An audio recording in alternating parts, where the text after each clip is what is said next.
Ladies and gentlemen, let's give Nintendo a round of applause. Come on, come on.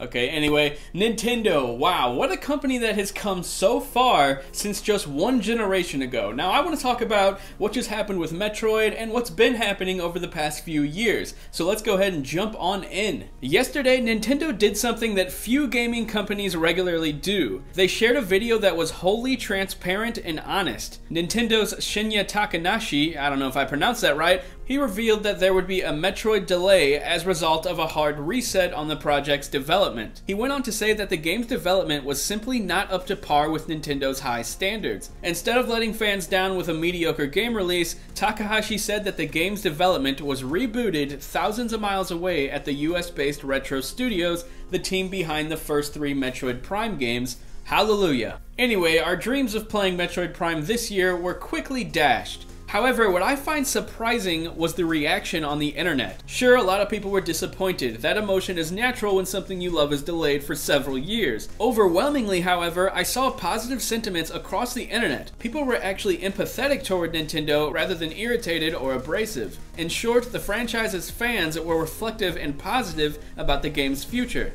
For an industry that is full of assholes, this reaction came as a surprise to me, and I think it can all be chalked up into one word: transparency. So many game companies run scared of the fans that keep them financially afloat, and oftentimes they are secretive as hell. They rarely give transparent development updates. When all we see is the polished vertical slices and trailers to get us excited, flawed products are inherently going to be disappointing. Giving gamers a better look can help set their expectations at a more reasonable level. I mean, remember when Watch Dogs got a visual downgrade following its initial reveal? Hell, maybe if Ubisoft was transparent about the whole situation, told the fans, hey guys, we want it to look this good, but to get this done, to have this frame rate, to have this resolution, we just had to cut back on the graphics a little bit, and I feel like gamers everywhere would have understood that situation, but instead they released a product that didn't look anything like what they had marketed. That's a huge problem. We see indie studios always being transparent with their audience, giving them updates, asking them for feedback. That's the type of stuff that actually can go a long way, and I'm happy to see Nintendo just might be making steps toward that. With games like The Last Guardian that took 10 years to come out and Sony was completely silent for like 8 of those 10 years, that's just unacceptable in my opinion. Like, why is that a normal thing in game development? It doesn't really make any sense to me. Of course, like, Microsoft does the same thing kinda with Crackdown 3. That game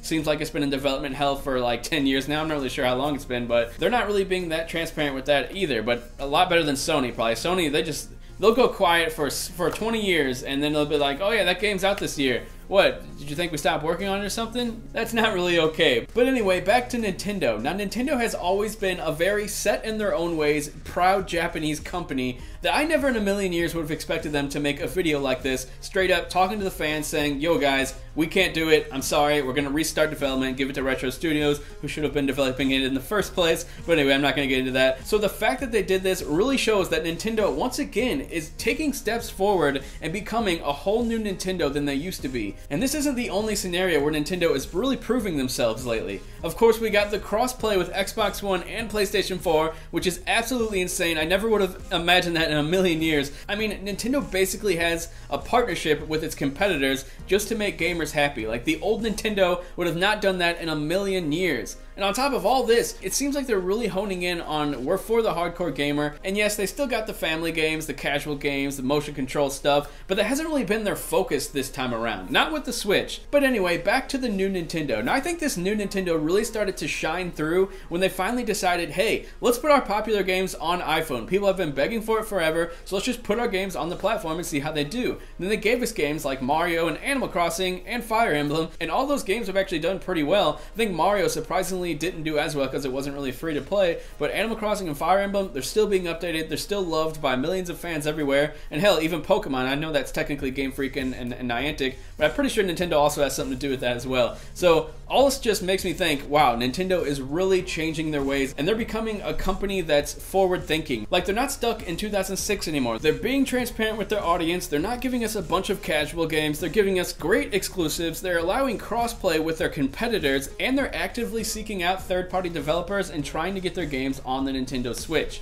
I mean, I don't know about you guys, but I think this is a brand new Nintendo compared to just one console generation ago, and it just makes me very happy. So I want to talk to you guys down in the comments section below. Do you think that this isn't the end, that Nintendo's just going to keep proving us more and more that they're a totally different company than they used to be? Let's talk about it down in the comments. Please hit that subscribe button. I never really say that in my videos, but I just figured, hell, maybe it actually helps. So I'll talk to you guys down in the comments. See you later.